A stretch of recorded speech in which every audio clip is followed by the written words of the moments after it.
Hello. Are you that animal guy? Hello, I'm Dr. Animal Guy. Are you here for our Everything There Is to Know About Platypus class? Yes, I'm really excited about joining this class. I just thought it was going to be the How to Defeat a Platypus class. Yeah, we had to change the name because PETA said that it was animal cruelty to name it that. Oh, I get it. Darn PETA. Yeah, right? You know, I actually knew PETA a long time ago. Oh, you did? Yes, he was like my arch nemesis before Perry the Platypus came into my life. What? You know PETA the panda. No, that's not what I meant by... I just really hated how it all ended, you know? He just leaves bamboo all over my lab. I mean, I'm evil, but don't get me wrong. It doesn't make me a slob, you know? Doofenschmirtz? I was just like, hey, maybe we should see other agents, and he acted like he didn't. Doctor, can we move on with the platypus, please? Yeah, of course. As you were. Thank you. Well, let's first start off with a scientific fact. Did you know that platypus glow in the dark? What do you see here? It looks like a brown platypus. Now what do you see? An ordinary platypus. Oh yeah, platypuses are that color in your universe. This platypus is biofluorescent. This means that they glow in the dark when a UV light shines on them. Scientists aren't exactly sure why they do this. Fluorescence is seen in other mammals, but usually nocturnal or crepuscular. It could be possible that the platypus used this type of fluorescence to find other platypuses in the dark, but also hide from predators. I wonder if my universe just has a lot of UV light. Maybe. Now let's take a dive in to the life of the platypus. Welcome to everything there is to know about the platypus. Platypuses are monotremes. Oh, I had monotremes once. My wife wouldn't kiss me for a few months. Not like she did at all, but No, that's mono. Monotremes are a group of mammals like you and me, but these mammals lay eggs instead of giving live birth. Wow! What is this platypus doing right here, swimming with his eyes closed? The platypus closes its eyes, ears, and nostrils and relies on two special powers in its bill. The first are the pushrod sensors. 40,000 of these help the platypus sense touch and water movements from about 15 to 20 centimeters away from the bill. This is also accompanied by the tens of thousands of electroreceptions on the platypus's bill that can sense the electrical signals that are coming from the animal's body, like the heart or muscle twitches. But I don't get it. How does the platypus's bill sense movement and electricity without touching anything? Great question. Let's start with the pushrods. These pushrods act a lot like our touch sense. We have tiny little receptors on our skin that acts like buttons. And when we touch something, those buttons get pressed.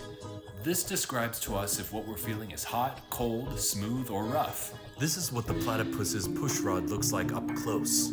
What's a mechanoreceptor? It means it can sense external mechanical stimulus, like water pressure or touch. Oh, they look like coins stacked on top of each other. Those coins, doctor, are cells connected to a nerve.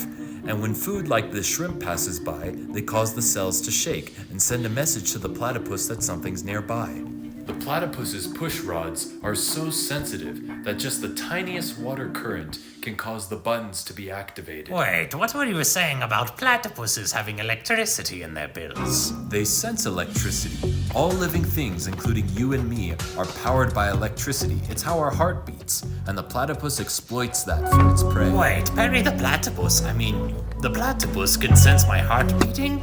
Yes, and your muscles moving. The platypus possesses 70,000 electroreceptors on its bill. I've already talked about electroreceptions in my shark video, so I won't go too much into it. Wait, but I never saw the shark video. It's kind of like the mechanoreceptors, but with conductive jelly instead. This jelly helps conduct the electricity through the water. This powerful sense can detect a prey's heartbeat a fraction earlier than the pushrods.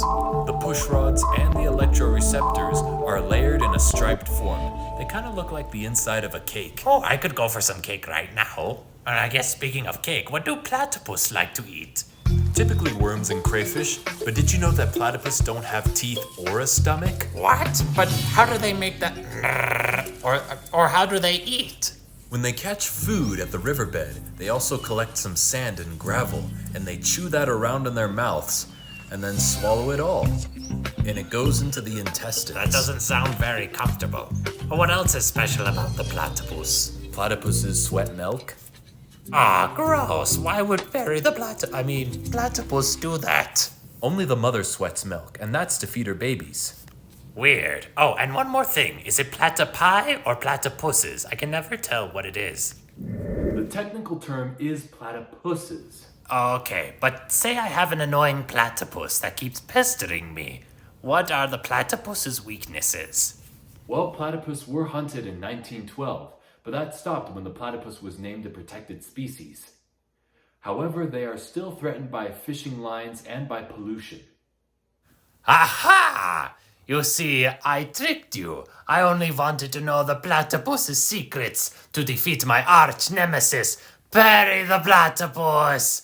Sayonara, sucker. Wait, doctor, hold on. Before you go, there's something you need to know. The male platypus has a venomous stinger. Oh boy. Doofenschmirtz Evil Incorporated. No, that's too obvious. Try again. Please don't sue me, Disney. Yeah, that's okay. Ah, Perry the Platypus. Witness my greatest invention. Behold the fishnet pollutinator. Okay, so I guess it's not the catchiest title, but it's a work in progress. Eventually I'm going to get it right. Just give me a moment. Hey, what's that big claw on your foot? Yeah!